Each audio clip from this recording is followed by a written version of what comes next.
Hey, good morning, guys. Hey, you made it. Today I'm going to hit up one more thing that Jesus said that got everybody all messed up, twisted them right up.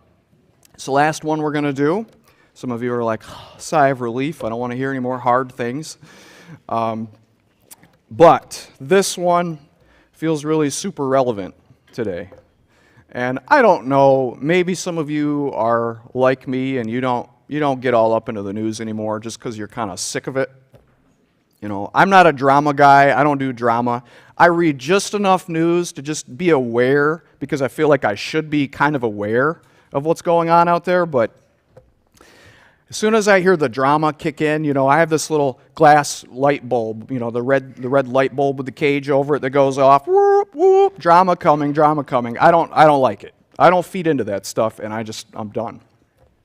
Because I have, like many of you, been through decades of listening to people say things like, things are just so bad out there anymore.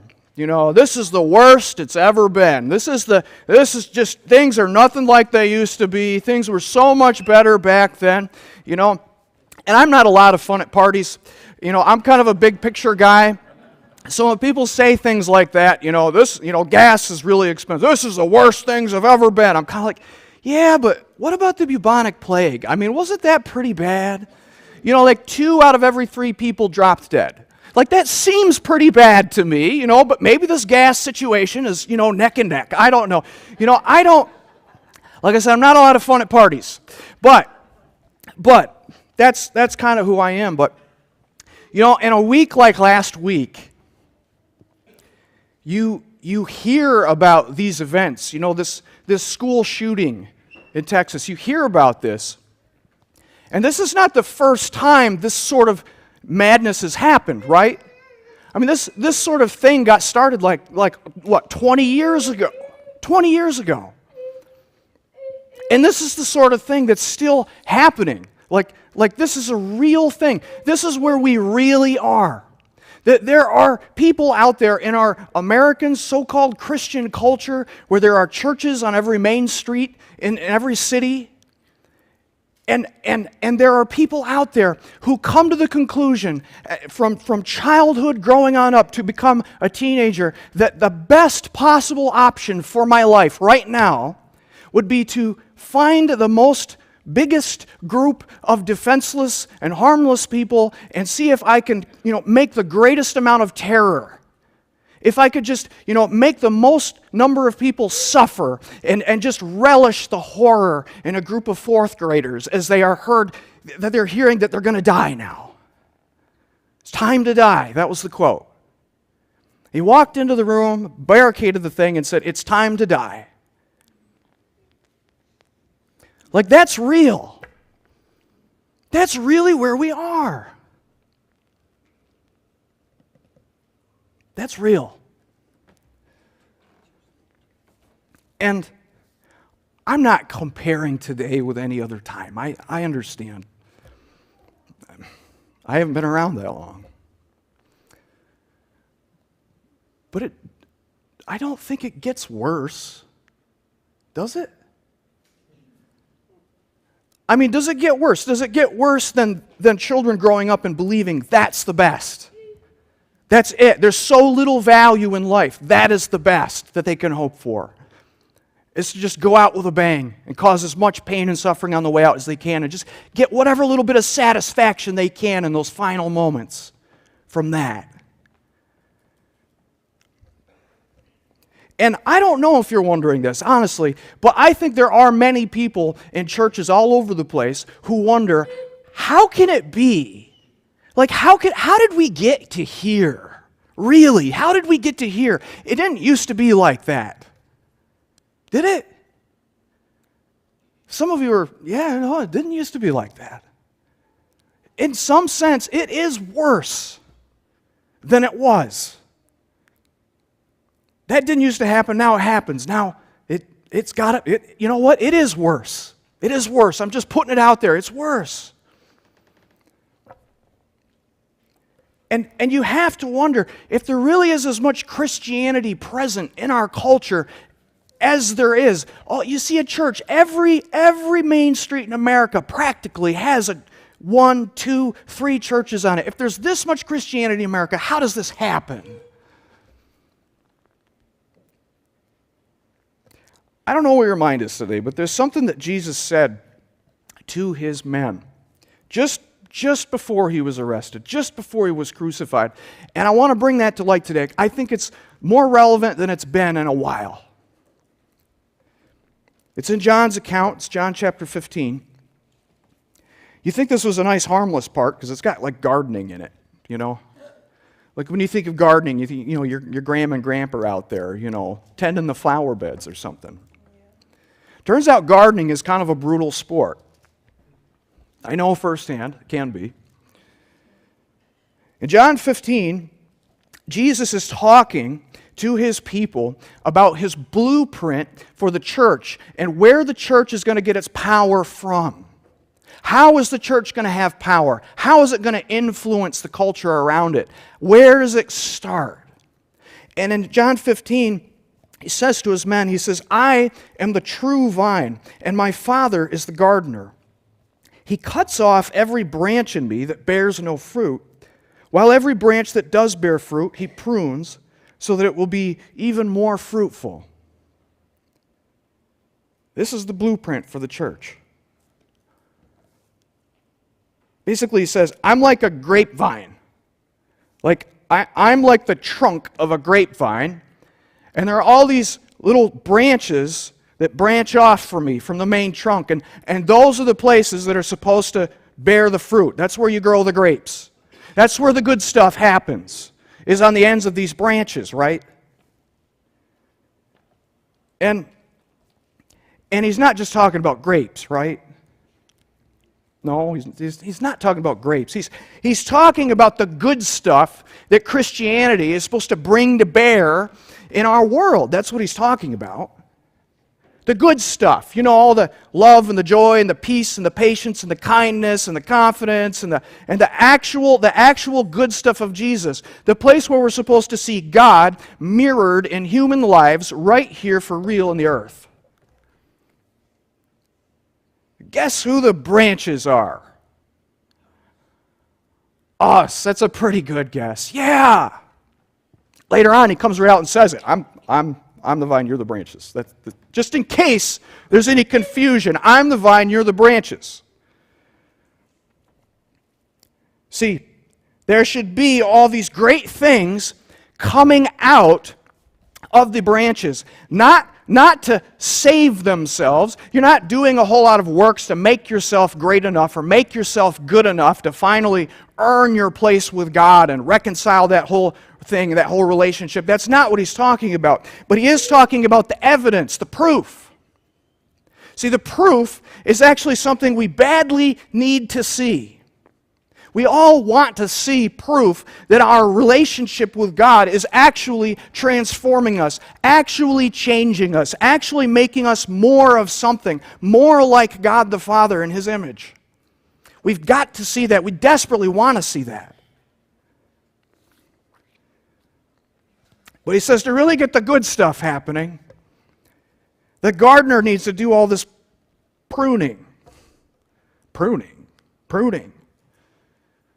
Do you know about pruning? You ever pruned anything? I'm not talking about, you cut a branch off a tree because the car kept hitting it on the way out the driveway. That's actually not pruning. That's like damage control, okay?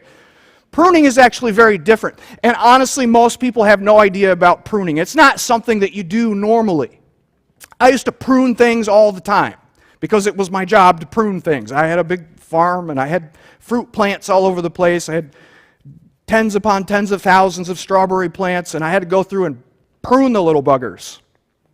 And pruning does not feel natural, okay? Because you take all this care of something, and it's growing, and it's got life in it, and it looks good, and you see green leaves, and you're like, this is good, this is success. And then just as things really start to look big and bushy and good, you come through with a knife or a pair of scissors or a pair of loppers or something, and you start cutting stuff off. It feels like murder. It feels brutal. at first. But there is a point to it. And what pruning is all about is looking at a branch and looking at all the different directions that can absorb that little beautiful plant's energy and saying, you know what? There are a few places, if that plant was to put its resources, to put its life juice into, we would get the greatest, highest quality fruit. And so what we're going to do is just take away some of the options. Right? Because if you don't do this, what happens is this little plant pours all of its energy into all the different little directions, all the little places, nooks and crannies, and what you end up with is a whole lot of kind of mediocre, scraggly little fruit that no one's really that interested in.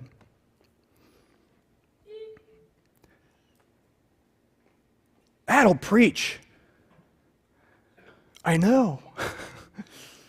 It's a sermon. That'll preach. Yeah.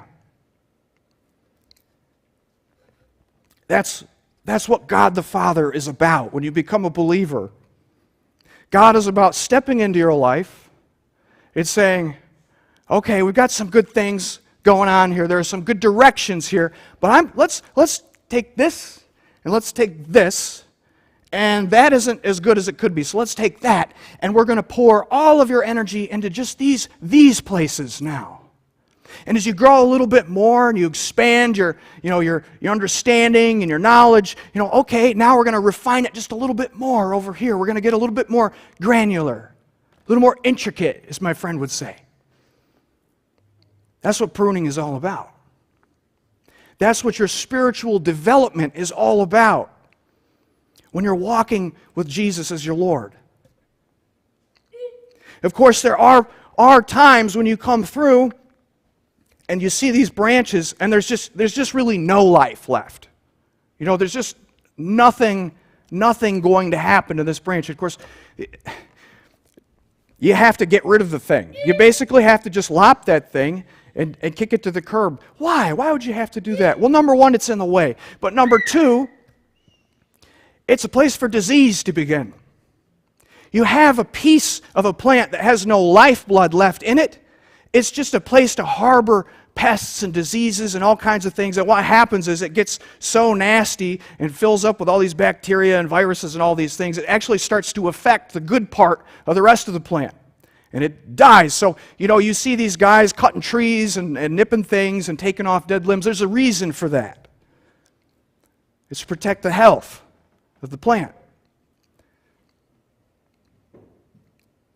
And there is a time when the pruner comes through looking for dead branches. I don't know when all that is spiritually. I don't know. I'm not in charge of that. But it does happen. Now, before you freak out, disciples, Jesus speaks to the disciples. He says this, he says, "You are already clean because of the word I have spoken to you." So don't freak out, gentlemen. I'm not telling this because I'm about to lop you off. Okay? You're here, you're with me, you're listening, you have faith, you believe. That's why you're here. That's why you're listening, absorbing my commands, doing the best you can, fumbling, but still try it. You're hungry.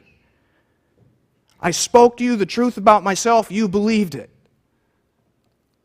That's why you're here. That's why you're okay.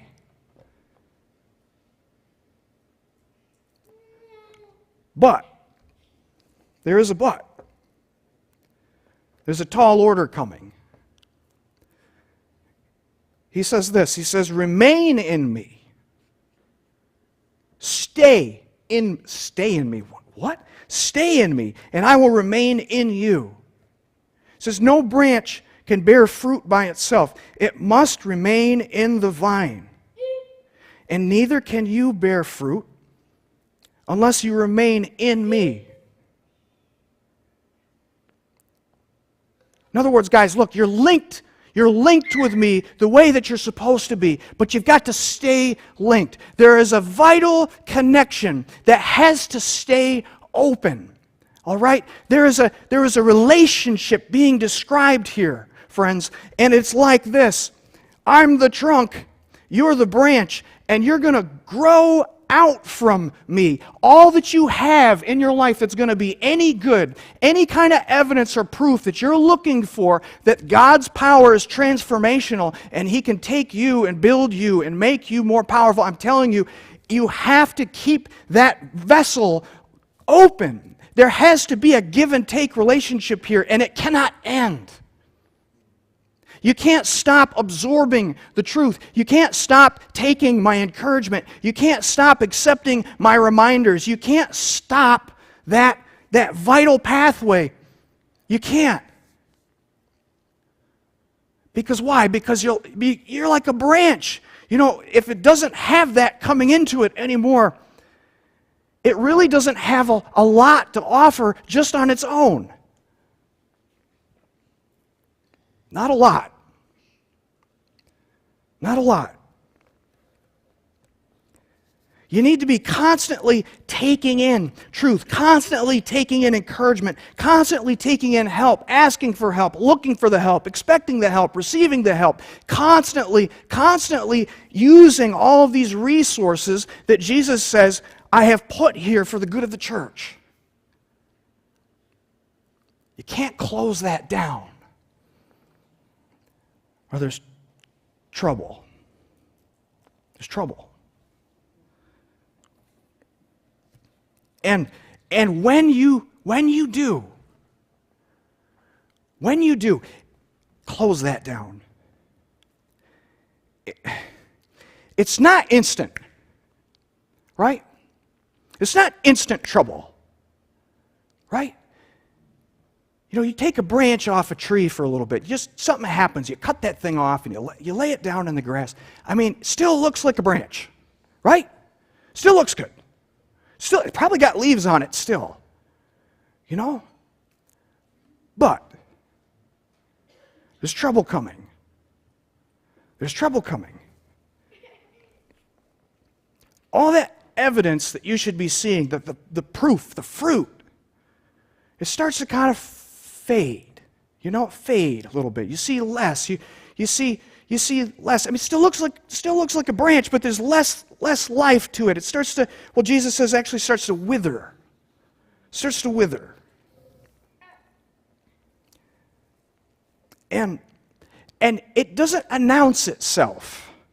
You know, when people begin to close down the pipeline between themselves and God, they don't walk around with a sign on their foreheads that says, I'm not listening to God anymore. There are things that Jesus wants. I'm not interested. I'm not praying anymore. I'm not, participating in the Word anymore. I'm not asking Him for anything. I mean, I'm just mouthing words in the worship times. I'm not really meaning anything anymore. I'm closing it down. We don't wear a sign on our foreheads that announces this. But nevertheless, you start to see less and less and less of something that you're actually hoping to see. And here's a secret for you. The people around you in your life are hoping to see. Even if they're not believers. There is a whole generation of people out there desperately hoping to see some proof that this Jesus thing actually does something in people. And quite frankly, about half of them are not impressed. That's just statistics. About half. They want to see some of the fruit. They want to see some of the proof. And that's natural. We all want to see some evidence. Show me that this is different. Show me that this hope has got some genuineness to it. Show me that something changes. Show me that there's power in this. Show me that people get different, that people become something new. Show me. Don't just talk about it. I want to see it. It's that important.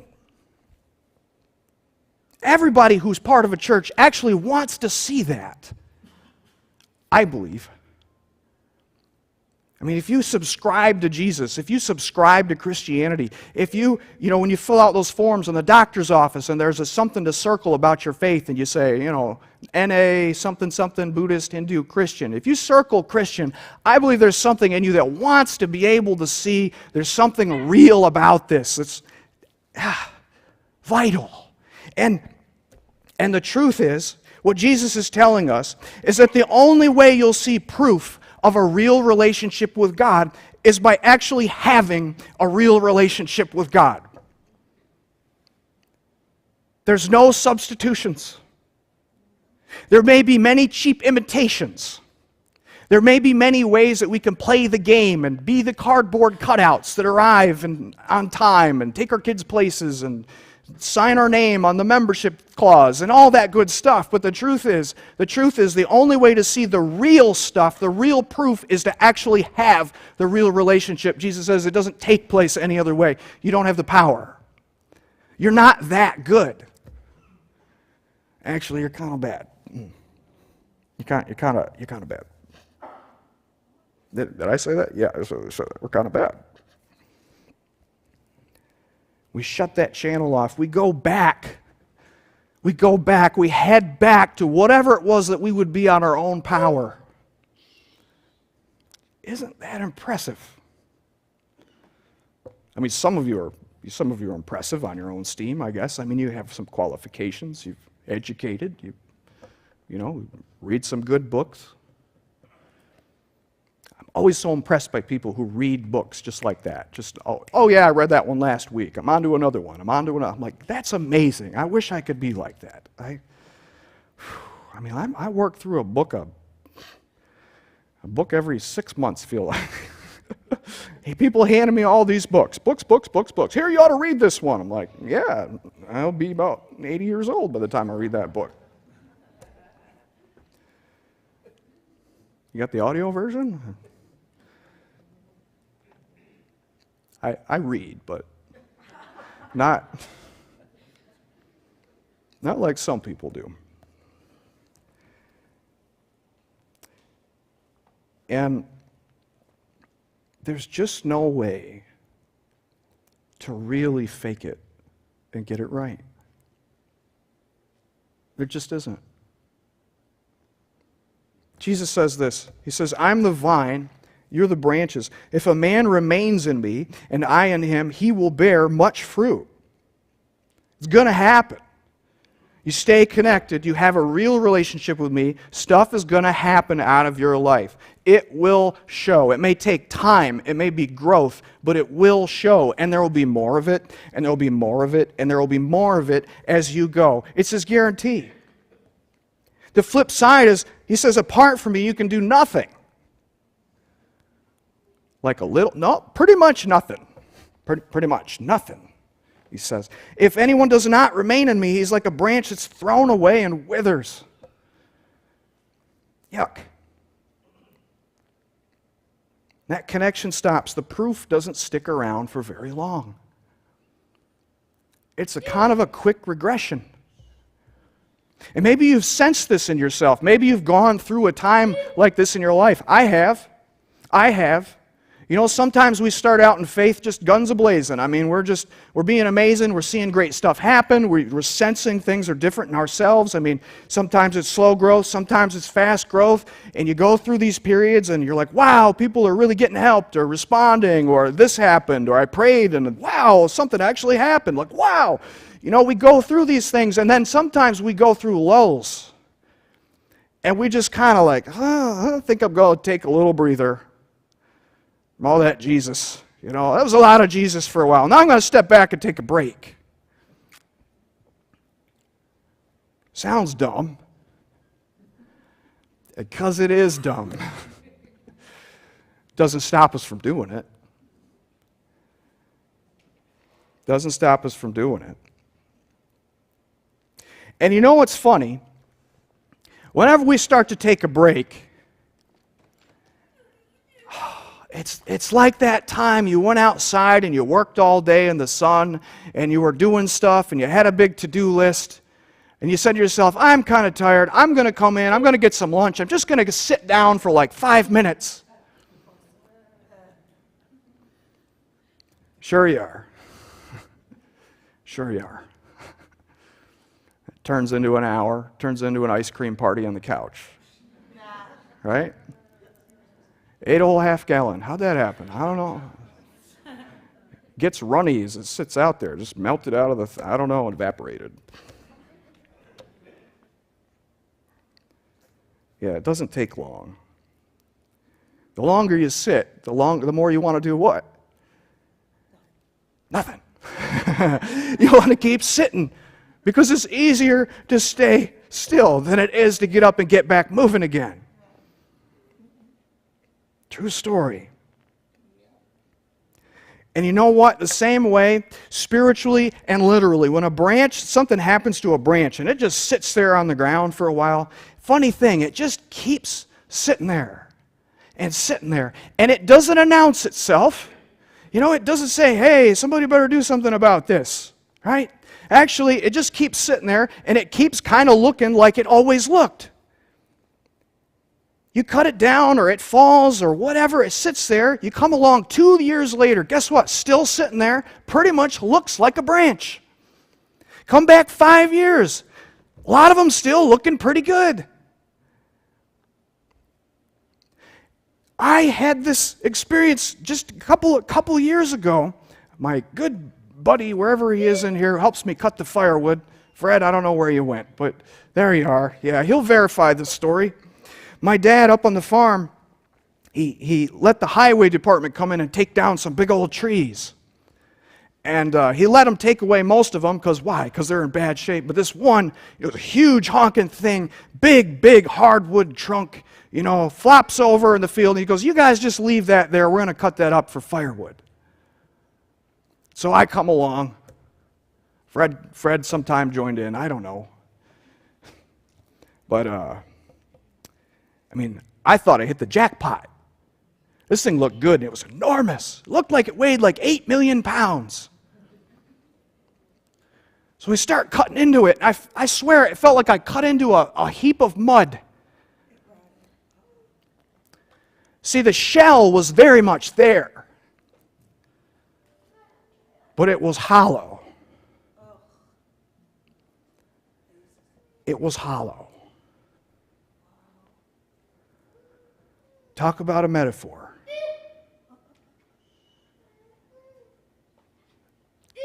That's what happens when people get disconnected from Christ. We don't announce it. We don't dress differently. We don't change our vehicle. We don't, wear sackcloth and ashes. We don't change most of the outward stuff that everybody sees. We're very well camouflaged. We can go for years without actually accessing what Christ wants to do in our lives. What do you want to do, Jesus? How do you want me to be? What's the next big move? We can go a long time and look sort of okay on the outside, but the truth is we're becoming hollow, which is about the saddest thing. Because although you may deceive yourself into believing, I really haven't changed that much, nothing's really that different, people can tell. People can tell. Not right away sometimes, but the outside world is looking in and saying, where's the fruit?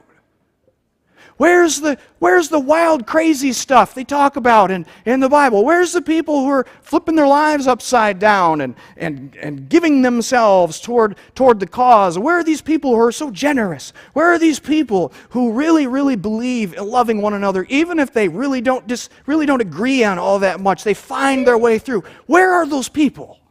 Where are those patient people? Where are those growing in kindness people? Where are those people who are going to make a difference and they don't care if it costs them something, maybe everything? I want to see that. And unfortunately, this has got some bite to it. Not to you, I'm just talking about the American church for the last 30-some years. A lot of people who've grown up around, amongst the church, looking from the outside in, have come to the conclusion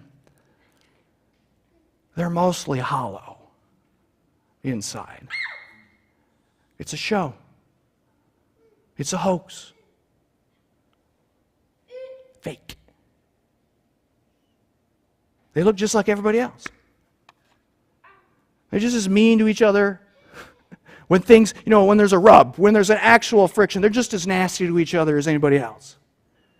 When they disagree about politics, they're just as nasty to each other. They're just as judgmental about each other as anybody else. They're no different.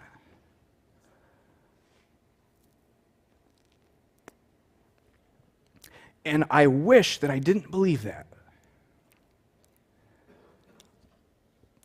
I think it's true. I think it's true. And you and I, if we really take that to heart, we think, just got to fix this, just got to fix it. Just got to fix it. So, we'll start giving more money, and we'll start more programs, and we'll start, doing things a little different, and we'll fix it. We'll fix it. You can't fix it. Except by a real, genuine connection with the Lord Jesus Christ, you won't fix it. There's nothing that's going to come out of your life that's so powerful and so impressive that people are going to look at it and go, I now believe in Jesus, unless you yourself have a real, honest, open relationship with Jesus. It's just not going to happen. You can get angry about things. You can get angry at people. God said that the anger of man does not work the righteousness of God, so good luck with that. You can slap people around and you can argue about who's right about stuff. Ain't going to convince anybody that the Lord is really the Lord. Except if they see a real and vital connection of Jesus Christ and yourself coming out and fueling your life, fueling your decisions, fueling the way you act and talk and speak and choose and initiate things and go after things and put yourself out there in front of people. There's just no way to replicate that except to have the real thing. And people desperately want to see it. Desperately.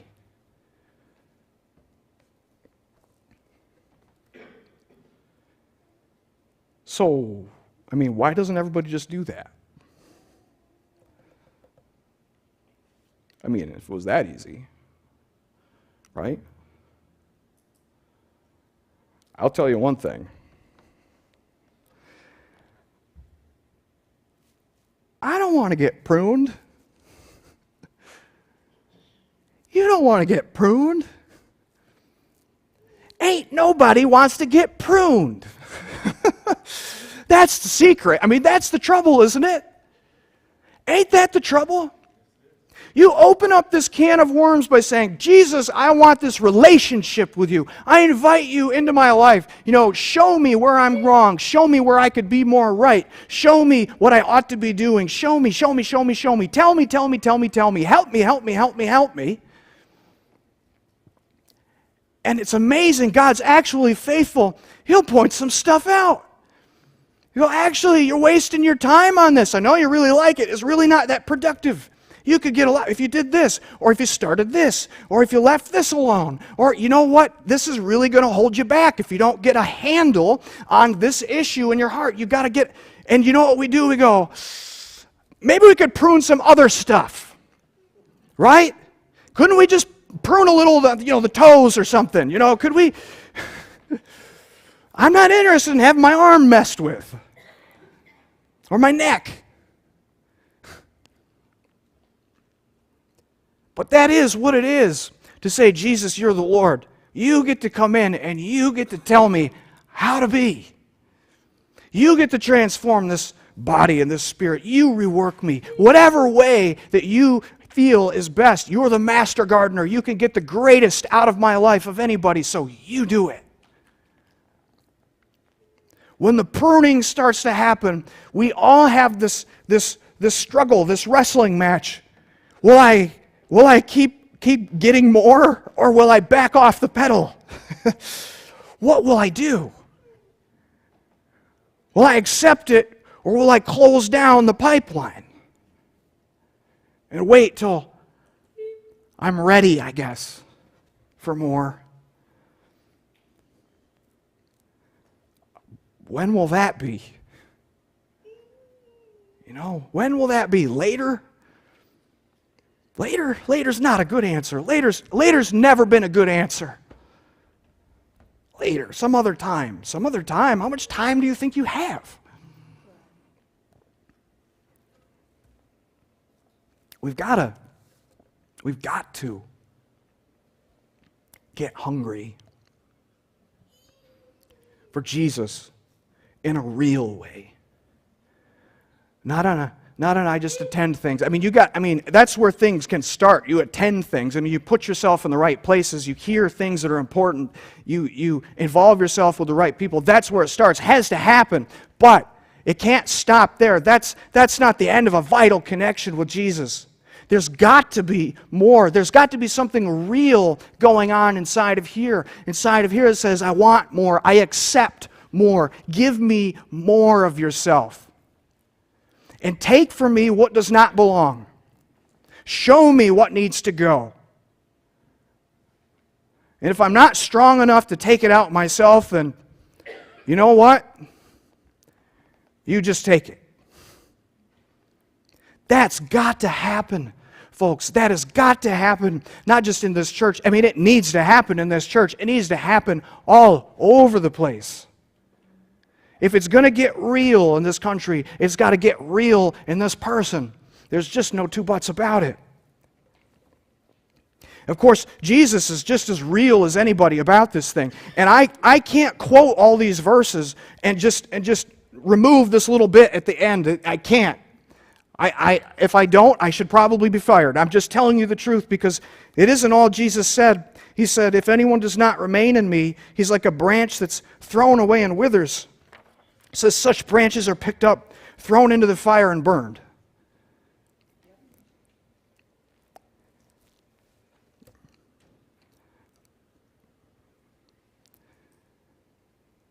That'll mess with some people. It was meant to when he spoke it. I don't claim to be some expert on when a person officially has no more relationship with Christ. I am not. In fact, I've been told that I don't have that power. Because it's never for me to actually sit in the judge's seat. But the situation does exist. And all I know is that if you're living in a world where you're trying to figure out what the least amount of relationship with Jesus is that you can get away with, I think you're on the wrong side of the spectrum. I really think you're asking the wrong question.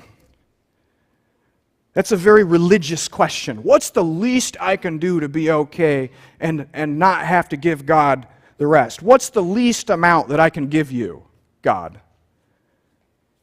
That's actually a really scuzzy question to ask the creator of the world. What's the least amount that I can give you after you've offered yourself as a sacrifice for all of the sins and the punishment that I justly deserve? What's the tiniest little bit that I can get away with? Wrong side of the question. The question should be, what do I got to do to see more growth? Where do I got to put myself to see more of what you want to show me? What is the next step of faith that you actually want me to take? Who is the next person that you want me to get involved with? Who is the next life you want me to invest in? I just want to see growth. When you become a person who's just desperate and hungry to see growth in yourself, I'm telling you, you are right on track. And you should take a great deal of comfort from that. If you are in that place and you're hungry, I'm telling you, you are in good shape. As many mistakes as you may make, and bumbles, and oops, and I had a little relapse of a thing, and I shouldn't have said that, and I shouldn't have, I'm telling you what, you are on the right path if that's your heart's desire. Take heart. Take heart in that. But just in case your own life, your own health isn't enough of a concern, sometimes it helps people to realize that there are more people counting on you than you. Many more. Many more. There are people in your life right now who are counting on seeing something real of God in your life as the proof, whatever amount of proof they need to see it for themselves. They need to see it in a real, live, imperfect, flawed, messy person. They need to see something real growing in them. They don't need to see perfect, okay? They don't need to see flawless, but what they do need to see is something real growing. That's what we need to see. I've never had a mentor that was flawless. I love Pastor Mike, but I know him too well. And some of you know me too well. You know how quirky I am. You know how I sometimes put my foot in my mouth and start things and neglect to communicate. Some of you know me quite well. But you don't, thank God, need to see flawless. You do need to see real. There are people who are counting on you right now in your life to just see something real. Could be your kids. Could be your neighbor's kids. Could be your grandkids. Could be your neighbor, your adult friends, your guys at work that you work with, your employees. It could be your music student. It could be somebody who works with you at the hospital. It could be somebody somewhere that just knows you and has some understanding that you're one of those Jesus people. They just want to see something real, and the only way is for it to be real.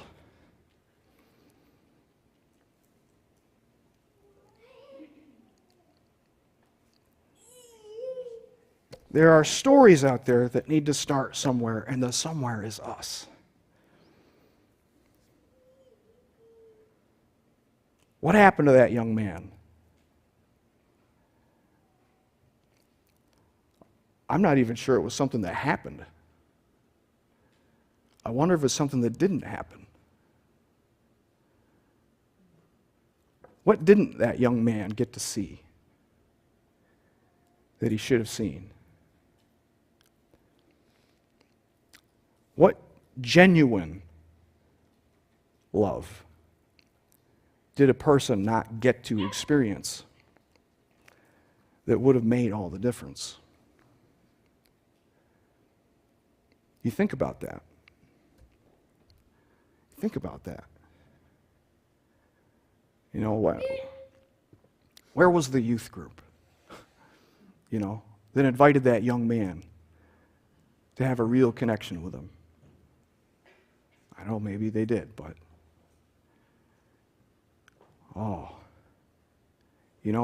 where was the neighbor who recognized that kid's pretty much alone like all the time? Like whoever just takes that kid out to lunch sometimes. Whoever just inserts themselves.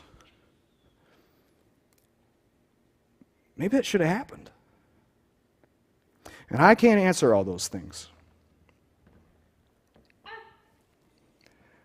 But I earnestly believe that there are people who are looking for the crazy in a good way. They're looking. There's a whole generation. I'm talking about Gen Z. I'm talking about millennials. I mean, there's 2 or 3 generations that are just looking for something real. They want to know where are all the safe people that you can actually have a real conversation with.